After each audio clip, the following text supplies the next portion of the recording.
अस्सलाम वालेकुम respected viewers. आज की जो हमारी वीडियो है वो है वेक्टर्स के बारे में, और जहाँ पे हमारे साथ n नंबर ऑफ़ वेक्टर्स हो किसी एक्स वाई प्लेन में, तो हम कौन सा फार्मूले के तहत इनकी डायरेक्शन डिड्यूस करते हैं, आए देखते हैं, आए पढ़ते हैं इस वीडियो में। टॉपिक का नाम है जनरलाइजेशन।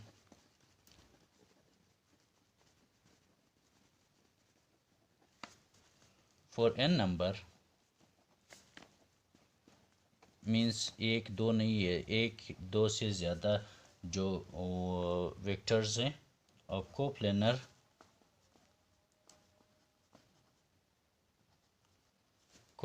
वेक्टर्स।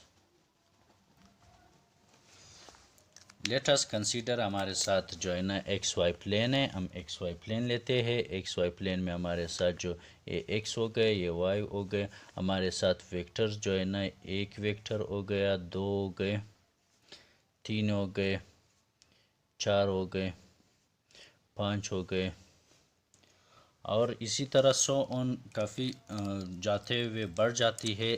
लेकिन हमारे साथ जो रिजल्टेंट वेक्टर है वो किसके इक्वल होगा?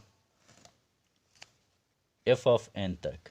मतलब इनकी वैल्यूज़ जो है ना बढ़ती जाती है एफ ऑफ एन तक। इस बीच में जो है ना बहुत सारे वेक्टर्स एग्जिस्ट करते हैं। ठीक, तो अब हम चलते हैं, इसको सॉल्व कैसे करते हैं। Let's note it's writing notes. Let us consider a number of coplanar vectors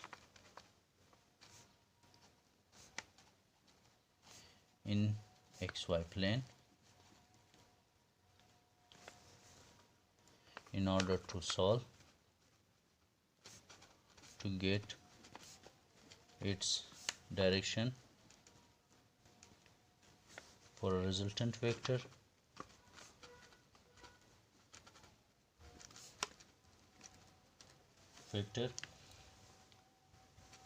we sum up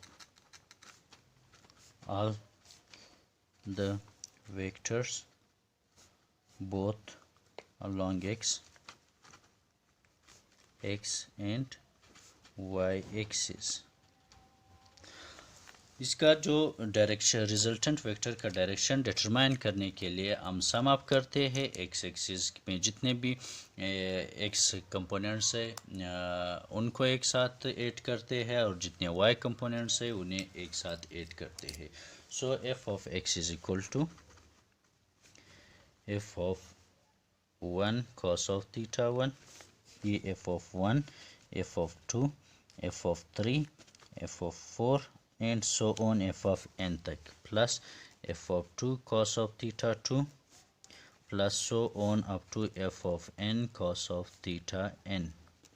In the same way, f of y is equal to f of 1 sin of theta 1, as we know that हम y axis के along जो है ना sin theta लेते हैं, f of 2 sin of theta 2, plus so on up to f of n sin of theta n y along x axis, along y axis हो गई। अब हम इनको सम अप करते हैं। f of x is equal to summation of I is equal to 1 up to n is up to n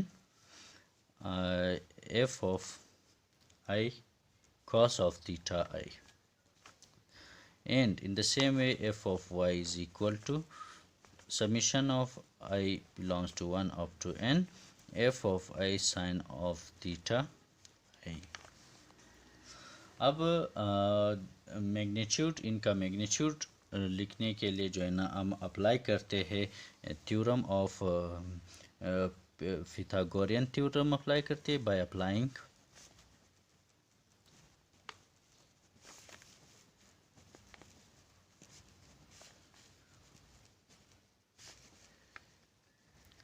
theorem. The magnitude is determined as